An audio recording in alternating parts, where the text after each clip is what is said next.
Hey, beautiful rock stars, welcome to Shy Music Live. I'm your host, Eliani. I'm here with trumpet player extraordinaire, Victor Garcia. He's here to talk about his music history, share some insight, and also talk about his future plans. Victor, how are you doing today? I'm all right. How are you? Thanks for having me. Oh my God, thank you so much for coming on. It's a pleasure to have you. Pleasure to be It's been here. a long day, so thank you so much. You've been a trooper all day. It's all good. Doing what we love. Of course, yeah, no, you were wonderful today so far, so I cannot wait to show you guys what he's been up to today. I do want to start light. So from what I understand, you started playing piano at age 4. Yep. And then you started playing music with your dad at 8. And That's right. you've been blowing it up ever since then. So there's a long history, even though you're so young. Why don't you tell the viewers a little bit about your music history and how all of this actually got started? Because oftentimes we have our kids learn instruments, but they never stick with it. So what was it about your growing up that incited this need for you to perform? My parents met in a church choir. So the earliest musical memory is standing next to my dad, holding onto his pant leg, watching him wave his arms. And then I would kind of try to copy him, you know. And Yeah. so I always was around it. And when I was big enough to kind of, well, even before he would sit me on his lap and I would like, plink out tunes or whatever. But at age 4 is when I started learning little melodies from books that he used to get or whatever. Yeah. And his big love was guitar. He was a singer, guitarist, and he loved trio music. So the music of Julio Jaramillo, Los Panchos, Los Tecolines, Los Tres Haces, and he just had that music playing in the house all the time. Not just that, but when I was 8, I was big enough to hold a guitar. He started teaching me some chords, and I started learning a lot of that music. I really loved it, and when my younger brother, he's a year and a half younger than me, he started learning requinto, which is a smaller guitar. Right. So we basically started at the same time, but he was in charge of like playing the melodies. I was in charge of playing the chords and singing the leads, and I hadn't gone through puberty That's yet, what you so sing as well, yeah. so I was singing all the really high lines and stuff like that. And then we started playing for little family events, go to friends' houses and bring the guitars. So he kind of made us do it, but I'm glad because I was able to get a little experience being uncomfortable and being nervous because I've always been really, really shy and I didn't want to, get any attention for myself. But you can't really hide if you're out performing and people are looking right at you. So when I got to high school, there was no piano or guitar in the band. You had to pick a wind instrument. And so the summer leading into high school, my dad bought a bunch of instruments from a flea market.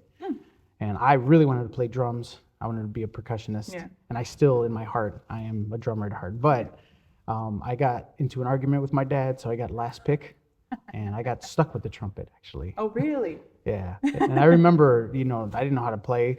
Yeah. And so I would just blow into it, just go. Papi is broken. It doesn't work. I had no idea that you had to. You're buzz hoping to your get lips. a squeak. Exactly.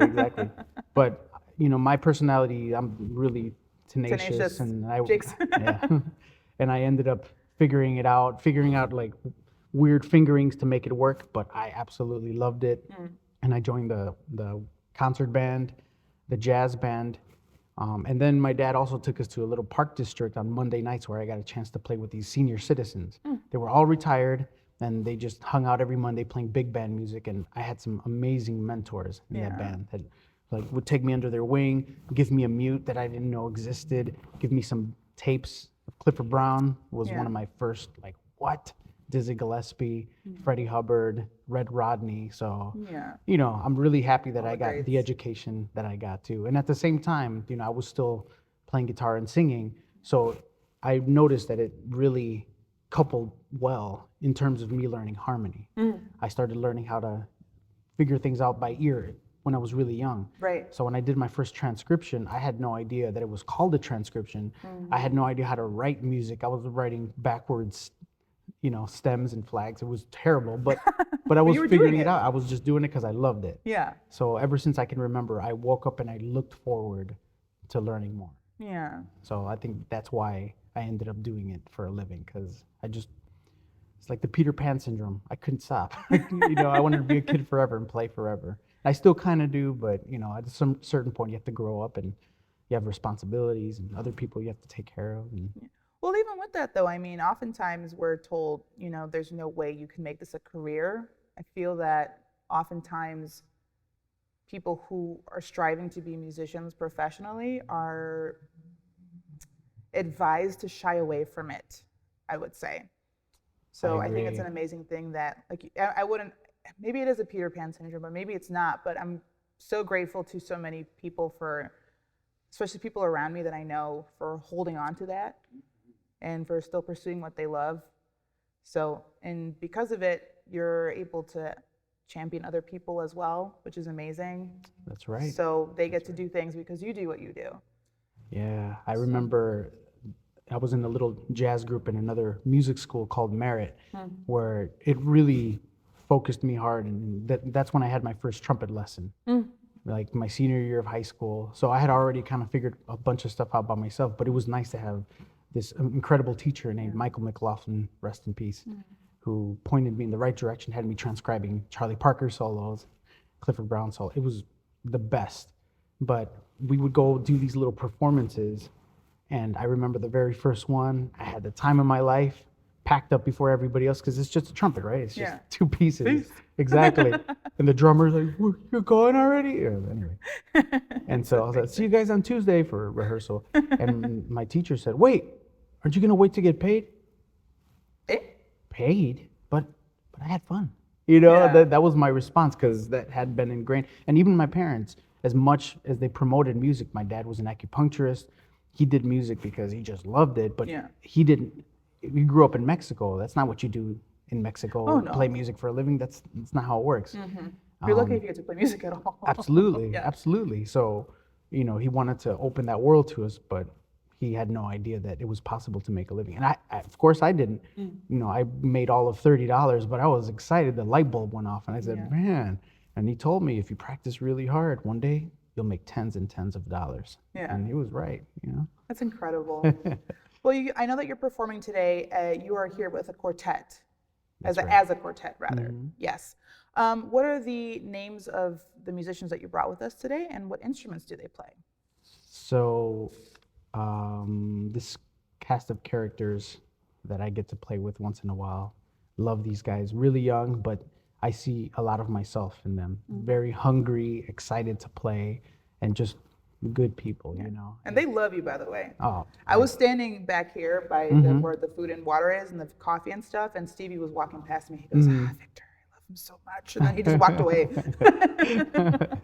I'm just, you know, one of my favorite things about being a musician is being exposed to people of a certain caliber, people that have a certain temperament, that have the patience to sit down and, you know, work on their craft, and that instills a certain kind of humility and gratitude. And I just love hanging with jazz musicians. You know, they're just the sweetest, just kindest, most gracious. And I've learned from that growing up. And I've had one of those moments now that I'm 40 where people are kind of looking to me in that way. And I don't have to act any different because that's just how I am. Right. But I notice how much love it spreads, you know? And so yeah, I'm most really happy to share with them. And the guitar player, Josh Achiron, I met him on a wedding gig. Oh, really? We just hit it off. We had a great time Yeah. playing wedding music, and we had a few tunes that we could play for this client that they wanted Latin music. And I was like, man, this guy's tremendous, like just harmonically, rhythmically, and just a good So spirit. inclined, yeah. And I ended up finding out that he was living with the bass player, Steve Stevie. Parisi, and the drummer, TJ Thompson, who I had met playing with a friend named Brian Eng, great singer, piano player, now lives in New York doing amazing things. Yeah. But he was they were part of the trio, and he had me play with them once, and I had the pleasure of meeting these two guys, and they all live together. So we Yeah, ended how up. convenient. Yeah, that was so cool. And I said, man, let's hang out sometime. And I ended up coming over to their place, and just fellowship was wonderful.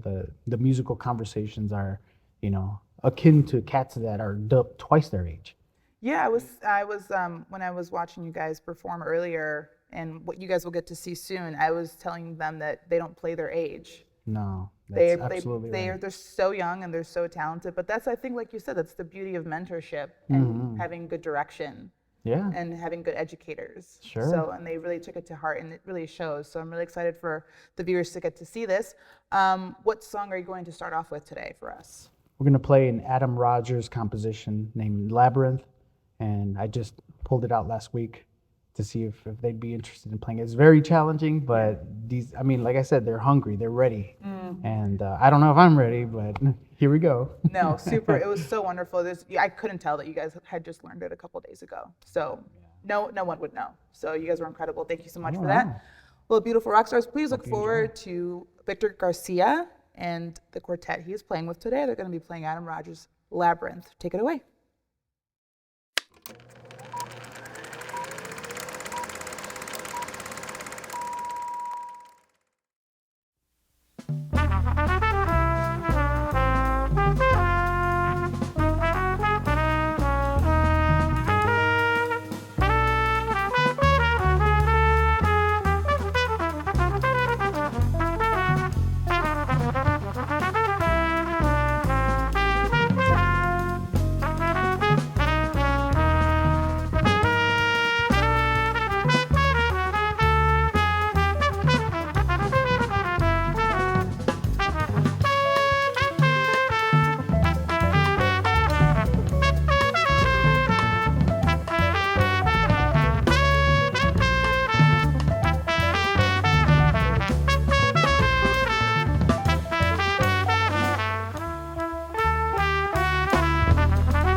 Hey, beautiful rock stars. Welcome back to the interview portion of Shine Music Live. I'm here with Victor Garcia. Victor, thank you so much for performing that for us. I know, like I said earlier, you guys had just learned it.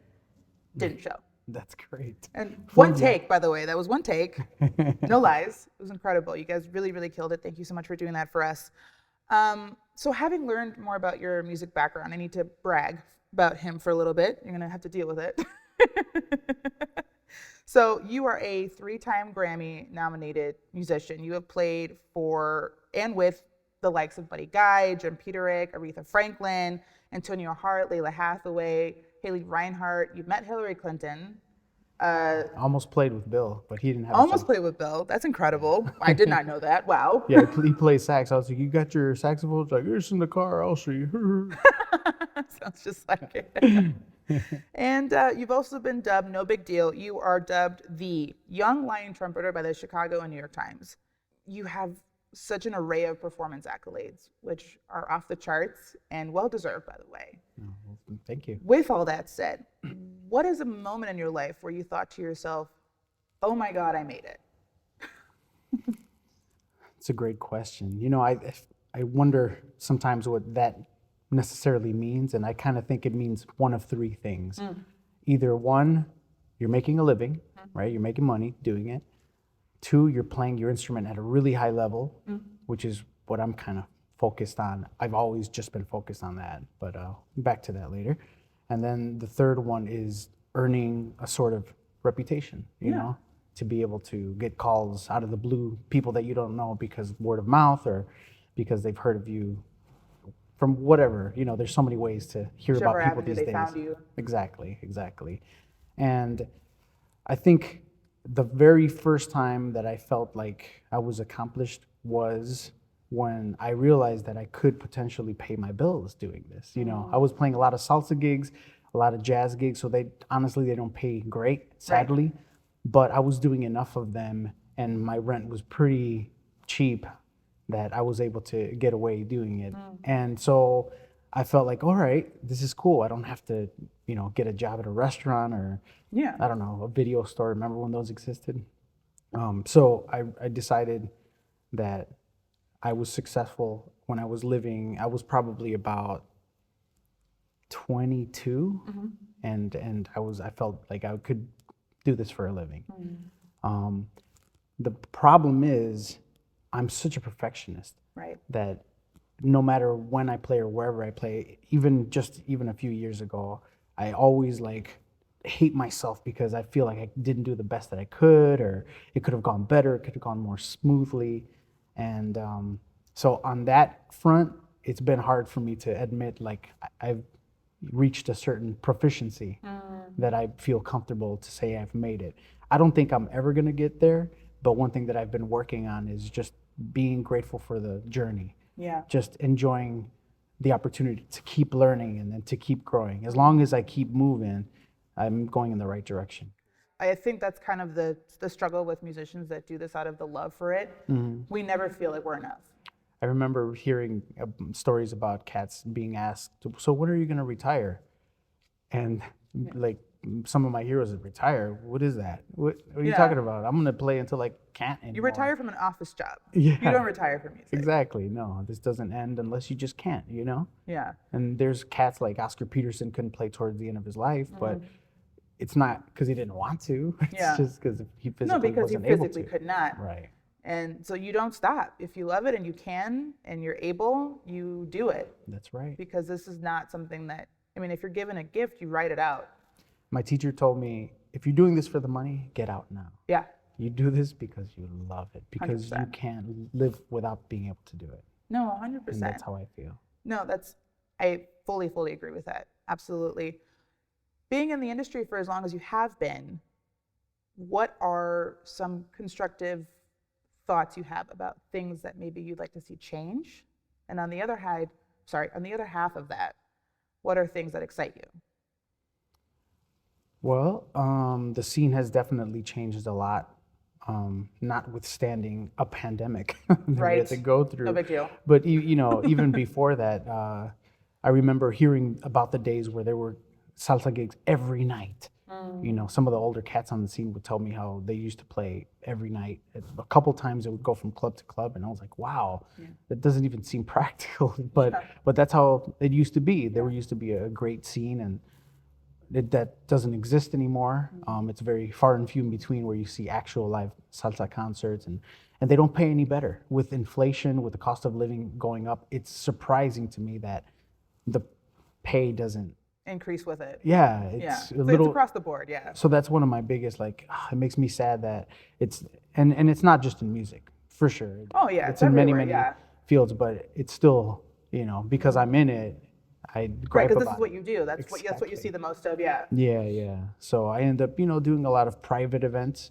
People get married, and You tutor. I love teaching, and I never wanted to be a teacher. I always just wanted to be a player. But I remember after a gig, I must have been about like 20, 21. I was young when someone came up after a gig, and an older guy, he's like, "Hey, do you give lessons?" I do now. I'm like, maybe. That was my answer. Maybe. Yeah. What you got? You know? And so I nervously took it, and I sat down with him. I remember he came over. I think I charged him like $50 because I didn't know what to charge, you know? Right. And it was easy because I learned that the best teacher is the best student. Right. And I'm nerding out all hours of the day. I'm always thinking about music. I'm always, like, even at night, I'll be like trying to sleep and I'll get an idea. So I'll reach for my phone and start recording. That Like, ADD life. And my wife's like, "What are you doing?" Like, "Nothing." You know? And so it's really, it's one of those things where because I'm always thinking about it, it was easy for me to share what I knew. And I could see him light up and some things clicked, and, you know. Right, because you love it, so he's gonna be so into exactly. learning from someone and who's that into it. became kind of like contagious for him, and I ended up seeing him a bunch more, but it gave me the confidence to get more students, and I didn't look for them, but I just accepted them. Because again, I wasn't trying to be a teacher. I just wanted to play. Yeah, it's just what your life transitioned into. Right. But I ended up getting an opportunity to teach. The first opportunity that I got was to teach at Merit School of Music, which is the school that I attended to. when I was a young kid. And so it was a great Full circle. opportunity to kind of cut my teeth in a classroom setting where I had to teach a group of trumpet players. And then they also gave me a Latin band to run so I could bring arrangements. And it was such a great experience for me. It's so much fun. Yeah. Well, anyway, I do want to get to you guys performing again because I need them to see it. It's so good. You guys are gonna flip out. What song will you be performing for us next? So this next piece is a ballad I wrote in honor of the late, great Jerry Gonzalez. It was a big inspiration for me. Not only was he a great trumpet and flugelhorn player, but he also played amazing congas and, you know, kind of led the way in many, many ways in the genre of Latin jazz. And so since he was called the last captain of the Caribbean, I wrote this entitled "At the Helm Once More." So the image I have is him just forging ahead and just moving the idiom, you know? So this is for you, Jerry Gonzalez. So. Oh, well, rest in peace, obviously. So thank you so much for sharing that story with us. Really appreciate it. All right, beautiful rock stars, this is Victor Garcia with his quartet playing At the Helm Once More. Take it away.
Hey, beautiful rock stars. Welcome back to the interview portion of Shine Music Live. I am here with Victor Garcia. Victor, thank you so much for playing that piece.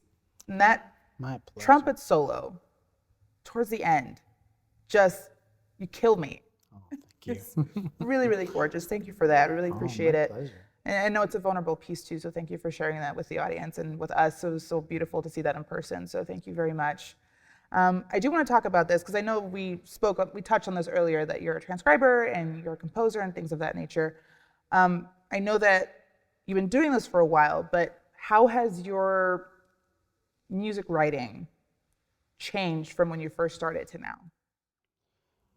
now? So I look at composition a lot like learning language, and the words that I know now, the phrases, the sentences, aren't the same as when I was younger. You know, they're a lot more elaborate. Yeah. They have more depth to them. I've learned some interesting things about harmony that you could do, and I try to employ those things because it's another way I can describe it. I know this is kind of vague and up in the air, but like imagine an artist with a palette. And I feel like the older I get, the more I study, I gain more colors.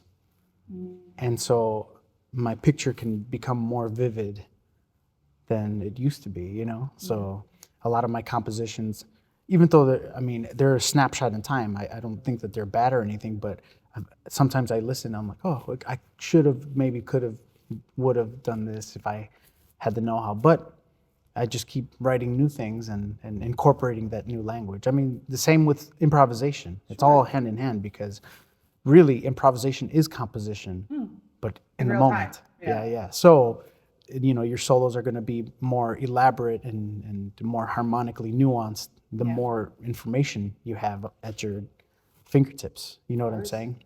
And so I think it definitely has evolved to a place where there's more learning to be had, but I feel more comfortable today feeling like I have a substantial palette of colors on my arm. So when you first go to start composing music, where in your head does it start for you? Does it start with a melody you've heard, or what is your songwriting process like as an instrumentalist versus, because I know you sing, versus what you do vocally? I feel like I try to be as open as possible. I've written songs on the guitar, I've written songs on the piano. I've heard melodies in my mind, like an older composition that I wrote. I remember it just came to me because it was just a lullaby that I was singing to my son. And I didn't know what to sing and I didn't know any songs, and it was 4 a.m. and I was exhausted from a salsa gig and my ears were ringing because of timbal solos. So it was just,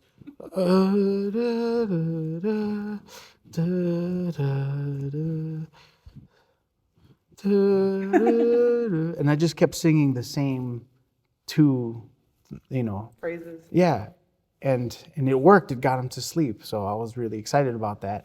And later on, I thought, well, let me take that and see what I can do with it. So I ended up making like a round. I kept changing the harmony under this very simple motif, adding other parts to it, like a moña.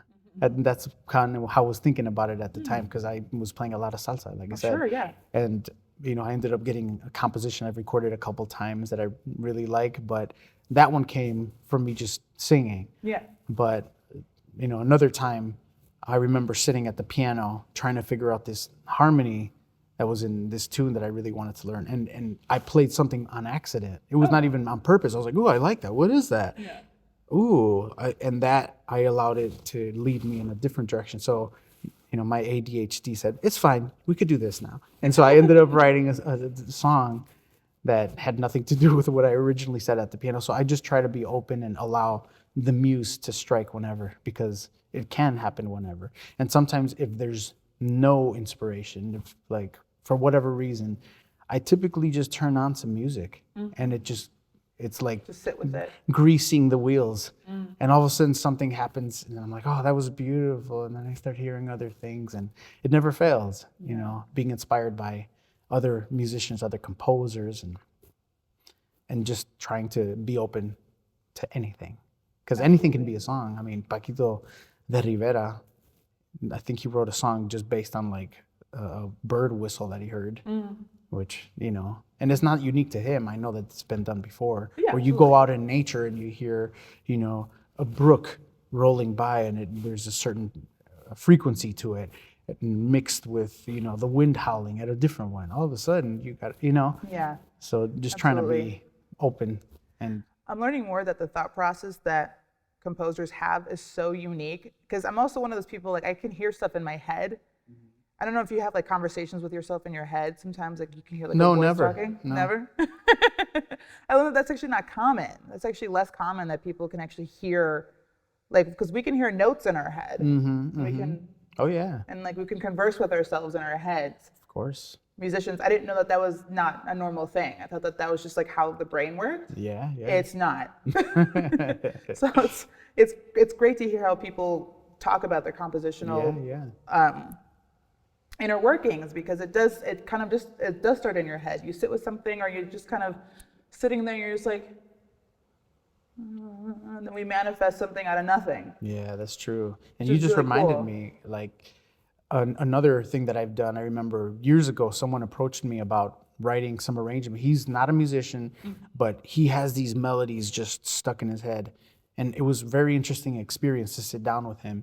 And he sang it for me, and beautiful lyrics. And he made me in charge. He put me in charge of figuring out the harmony. Yeah, you're like a and that was translator. a really cool experience, because I took what he was saying and I tried to match it to a harmonic color that would fit the mood of what he was. Yeah.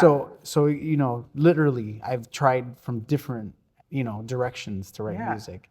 There's no one avenue. There's no, exactly. Which is incredible. Now, I know that contemporary and Latin jazz are your focal points when it comes to what you perform usually.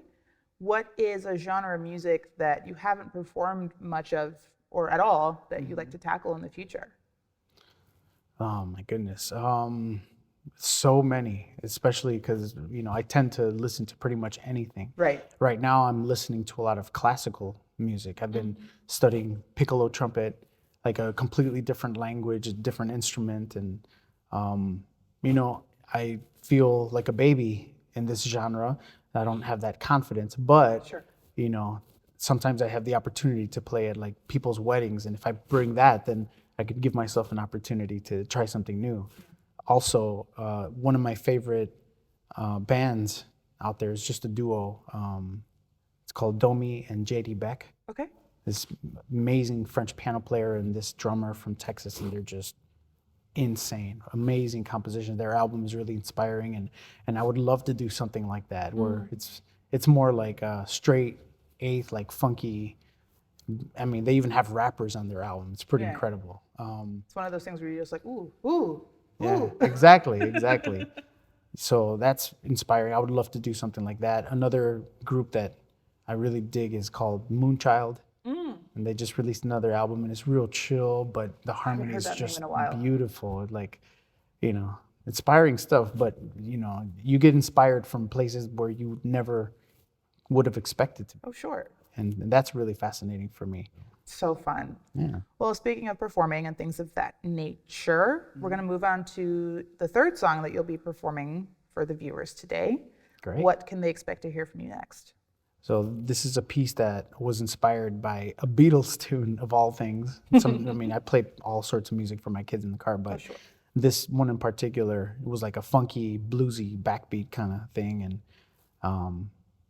And as a dad, sometimes your kids bewilder you. And I remember in a moment it just happened where he said something, my oldest. And I said, man, what you talking about? So when I was coming up with the name of this piece that I was thinking about while that song was playing, I just put it all together. And this is a funky blues called What You Talk About. Well, there you have it. Beautiful rock stars, please look forward to Victor Garcia and his quartet playing What You Talking About. Take it away.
Hey, beautiful rock stars. Welcome back to the interview portion of Shy Music Live. I'm here with Victor Garcia. He just played What You Talking About? And I told him to call it What You Talking About, Willis?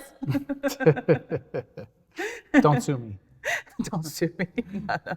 It was great. Thank you so much. You guys had a lot of fun. That drum solo that TJ did was So killing. Jesus. So great. Yeah. Yeah, they're all incredible. Stevie's great. Josh is Yeah. great. Oh, you guys are wonderful. You picked some serious talent. Oh yeah. I mean, I'm lucky to live in a city that is just Chock full of it. Yeah. Absolutely. It's very fertile, creative ground. Oh my God, absolutely. Well, speaking of things of that nature, what about music these days excites you?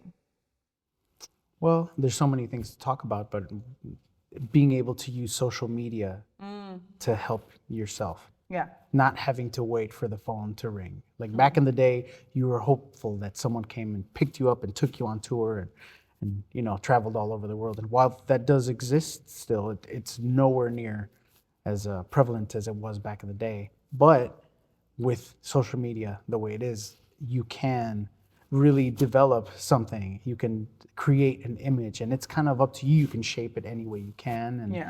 And it's an older musician like me. It's a little new and it's kind of weird because, like I told you earlier, I've only been worried about playing.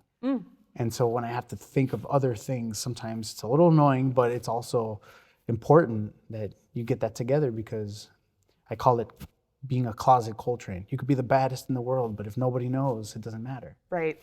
I don't know. I've gotten to meet and know about a lot of incredible musicians because they've been able to harness the power of that tool and the exposure they can get.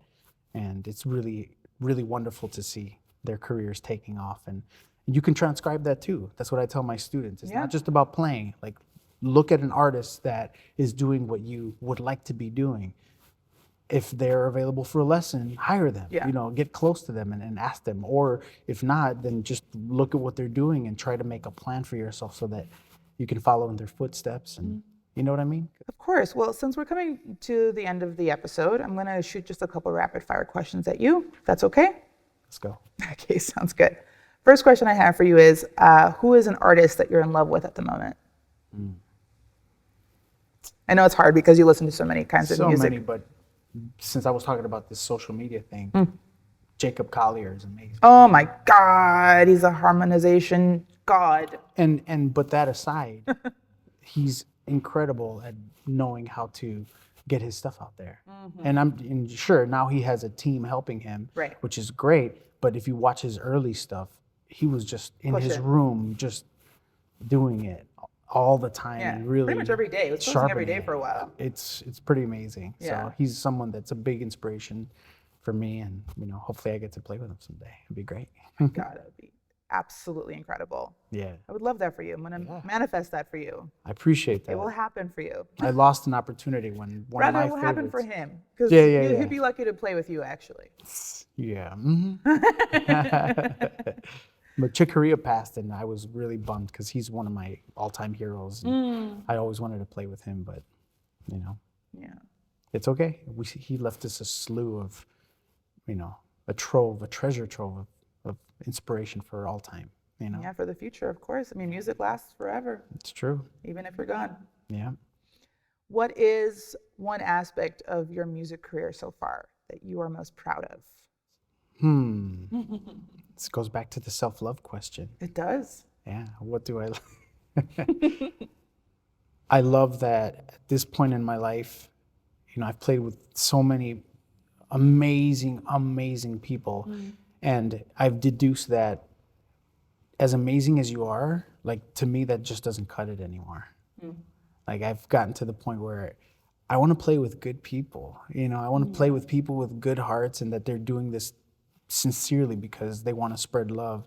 And it's not about ego. It's not about like making them look a certain way. So I'm glad to be able to be more selective about who I want to play with. And even if it's not the most amazing player in the world, if they bring nothing but good vibes, like, we can have the best time. It's so great. So every gig that I have, I just try to like enjoy it. No matter if it's a wedding, no matter if it's, playing at a restaurant, whatever it is, to me, it's like, I feel like I can really enjoy myself even more than before because I'm not trying to be perfect anymore. Yeah. I know that that'll never happen, so I just want to enjoy the journey. Yeah. And so being able to tap into that and then be more gracious and lead with gratitude and kindness it's not hard, but it's a game changer. Yeah. It's not commonplace either. You get lost in the grind of it sometimes, and I think the exhaustion that comes with it tends to create a little bit of resentment even for people that do love doing it. So to be able to have that joy and love for it, even all these years later, and not that you're very young still, but you've been performing for a long time. So that's why I say all these years later, you've been doing this for so long. Yeah, I can't. And you still have a long way to go, and can't wait to see you succeed and fly even further than you have. So gonna fly past the sun. Yeah. I'm just excited to, savor every step of the way. For me, that's the most important. And it's evident. It's visible. So I'm grateful to have that on camera, by the way. Next question I have for you is, I know that you're incredibly avid about collaborating with musicians. It's like your favorite thing to do. Who is a musician that you haven't played for yet that you would like to play for or compose music with? I mean, I wish there were more hours in the day because there are a lot of musicians in Chicago who are absolute heroes of mine.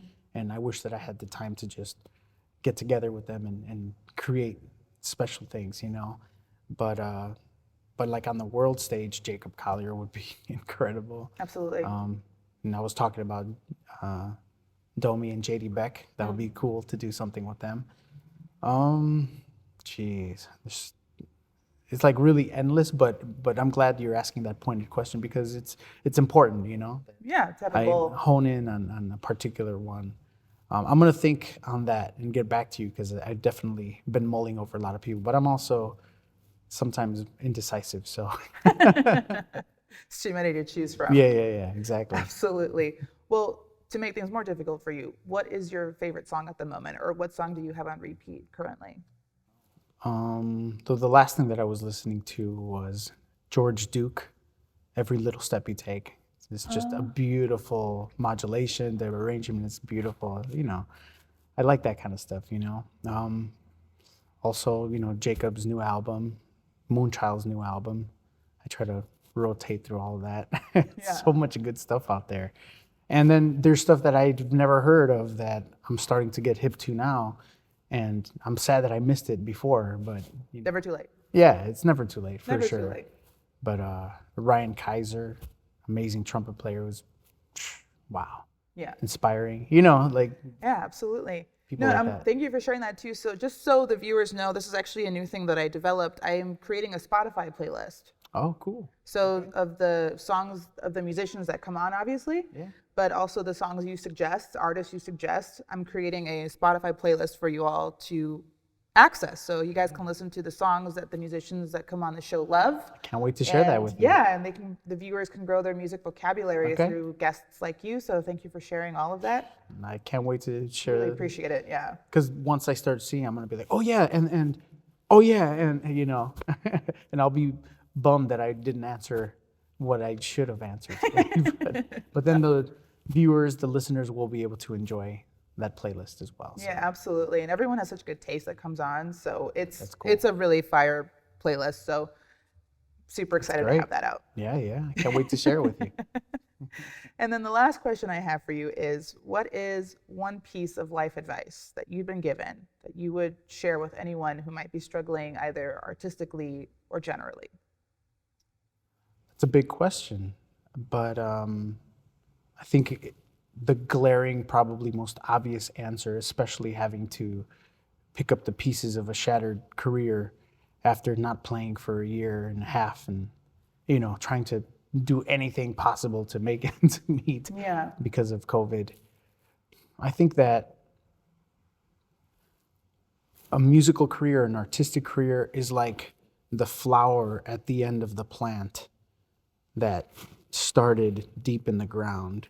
And if artists would focus on establishing a strong foundation with roots, some stability, surrounding themselves with people that love them and support them, and that they create like a little, a base for them to be able to firmly stand and eventually turn into a beautiful plant, I think should be a big focus for musicians, because if you don't have that stability, then this becomes like just an addiction to get away from the chaos that is your life. Sure. And it suffers too.